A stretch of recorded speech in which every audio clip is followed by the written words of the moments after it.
ব্রাহ্মণ বলছে আমি এমন মন্ত্র জানি যে সাপটা আমার কিছু করতে পারবে না। তো ব্রাহ্মণ বলেছে যে আমার সাপটা কিছু করতে পারবে না। তো ব্রাহ্মণ কিন্তু সেই রাখালের কথা না শুনে সেই রাস্তা দিয়ে হাঁটতে আরম্ভ করেছে। কিছুটা দূর যখন ব্রাহ্মণ সেই রাস্তা দিয়ে হাঁটতে হাঁটতে পৌঁছেছে, তখন কিন্তু কি হয়েছে, তখন ওই সাপটা কিন্তু ঠিক ব্রাহ্মণের কাছে এসে উপস্থিত হয়েছে, আর ব্রাহ্মণকে ফস ফস করছে যে আমি কামড় মারবো। তখন ব্রাহ্মণ বলছে সাপটাকে যে তুই এত হিংস্র কেন, তুই এত হিংস্র কেন, তুই এই হিংস্র ছেড়ে দে। ঈশ্বরকে যদি তুই পেতে চাস তাহলে হিংসা, দেশ বিদেশ সব কিছু ত্যাগ করতে হবে। অহম বলতে কোনো জিনিস খাটাতে হবে, সব ছাড়তে হবে। সেজন্য চৈতন্য চরিত্রামৃতা বলছে চৈতন্যম শাশ্বতং চিত্ত বৈমাতীতং নিরঞ্জনম। চৈতন্য না হলে এইসব কথার অর্থ কেউ বুঝতে পারবে না। ভগবান তো মন্দির মসজিদ কোথাও যাওয়ার দরকার নেই। অহম ব্রহ্মস্মি, অহম প্রত্যক্ষ ব্রহ্ম বদিষ্যামি। মানে আমার সামনে যে বস্তুটা আছে সেটা একটা ব্রহ্মের স্বরূপ, আমি নিজেও একজন ব্রহ্মের স্বরূপ। তো ভগবানকে বোঝার জন্য, কিন্তু এটাকে কখন না, এটা হচ্ছে লাস্ট স্টেজ। ঈশ্বরের কাছে পৌঁছানোর লাস্ট স্টেজ হচ্ছে অহম ব্রহ্মস্মি। যখন সে সারা বিশ্ব ব্রহ্মাণ্ডটাকে ব্রহ্ম বলে মনে করে, এটা হচ্ছে লাস্ট স্টেজ। তার আগে তো আগের গুলো তো করতে হবে, তার আগের গুলো সব করতে হবে, পুজো করতে হবে, পাঠ করতে হবে, গান করতে হবে, সবকিছু করতে হবে। তারপরে ধীরে ধীরে যখন একটা স্টেজে এসে পৌঁছাবে, তখন সেই স্টেজে শুধু তার একটা জিনিসই ভালো লাগবে, যে আমি একান্তে বসে থাকি আর মেডিটেশন করি আর ঈশ্বরকে রাখি। ঈশ্বরকে বোঝা এত সহজ ব্যাপার না। ঈশ্বরকে বুঝতে গেলে সম্পূর্ণরূপে ভগবান শ্রীকৃষ্ণ নাম একদম শরণাগত ব্রজ, তুমি আমার শরণাগত হও, আমি তোমার কাছে আছি। আমি একটু আগে বললাম না যে একটা নারী যেমন তার পুরো সংসারটাকে ভালোবাসে, আর একটা বিষয় যেমন তার সম্পূর্ণ বিষয়টাকে ভালোবাসে, এই এতগুলো ভালোবাসাতে যখন একত্রিত করে আপনি ভগবানকে রাখতে পারবেন, তখনই আপনি ঈশ্বরকে বুঝতে পারবেন। তো সেই সাপটাকে বলেছে ব্রাহ্মণ যে তুমি হিংসা, দেশ সবকিছু ছেড়ে দাও।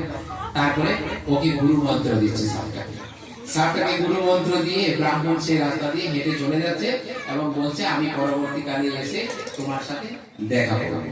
চলে গেল ব্রাহ্মণ। তারপর কি হয়েছে, সাপটাকে বলে দিয়ে গেছে যে হিংসা করা চলবে না, হ্যাঁ, কারোর প্রতি ক্রোধ রাখা চলবে না, মানে শুদ্ধ শাকাহারী খাবার খেতে হবে। তো সাপ কি করেছে, এবারে ফল মাকড় সেই জঙ্গলে থাকে, ফল মাকড় কুড়িয়ে কুড়িয়ে খেতে থাকে, আর কাউকে কোনো হিংসা দেশ কিছু করে না। তো একদিন কি হয়েছে, একদিন ওই ব্রাহ্মণ কি করেছে, ব্রাহ্মণ মানে চলে গেছে। তারপরে ব্রাহ্মণ মানে দিয়ে মানে চলে গেল। তো সাপ আর হিংসা দেশ কাউকে করে না। তো রাখালরা কি করেছে, সাপটা যখন দেখছে যে আর কামড়াতে আসছে না, হোস করছে না, তখন সাপটা কি করেছে, সাপটা এবারে একদম নির্বিকার হয়ে গেছে।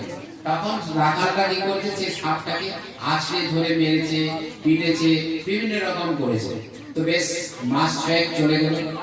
মাস ছয়েক পরে ব্রাহ্মণ কিন্তু আবার ওই রাস্তাটা দিয়ে আসতে আরম্ভ করেছে। যখন ব্রাহ্মণ ওই রাস্তাটা দিয়ে হাঁটতে আরম্ভ করেছে, তখন ওই রাখালগুলো বলছে যে ঠাকুর মশাই, ওই সাপটা কিন্তু বেঁচে নেই, ওই সাপটা মারা গেছে। তার কারণ ওই সাপটাকে তো আর দেখতে পাই না।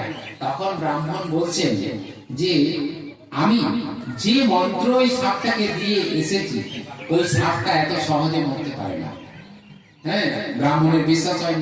তো ব্রাহ্মণ রাখালদের কথা না শুনে সাপটাকে ডাকতে ডাকতে ডাকতে ডাকতে সেখানে পৌঁছেছে। তখন সাপটা জীর্ণ শীর্ণ অবস্থায় এসে বাইরে এসে দাঁড়িয়েছে যে গুরুদেব, বলছে তোর এইরকম অবস্থা কি করে হলো? তখন সাপটা বলছে আপনি তো বলেছিলেন যে হিংসা করা চলবে না, কারো প্রতি ইয়ে করা চলবে না, কাউকে মানে একদম শুদ্ধ শাকাহারী খাবার খেতে হবে। তো বলছে তাহলে তোর এরকম অবস্থা? বলছে একদিন রাখালরা আমাকে খুব ধরে মেরেছে আর আমার এরকম অবস্থা হয়েছে। তখন ব্রাহ্মণ বলছেন সাপটাকে, বলছে আমি তোকে হিংসা, দেশ, সব ঘৃণা সব করতে মানা করেছি, কিন্তু তোকে তো আমি করতে মানা করিনি। বলছে আমি তোকে করতে মানা করিনি, তুই টাকা করতে পারতিস। তো বাস্তব জীবন হচ্ছে তাই, আপনি হিংসা, দেশ বিদেশ সব ছেড়ে দিন, কিন্তু মাঝে মধ্যে যদি না করেন তাহলে কিন্তু আপনার কপালে দুঃখ আছে।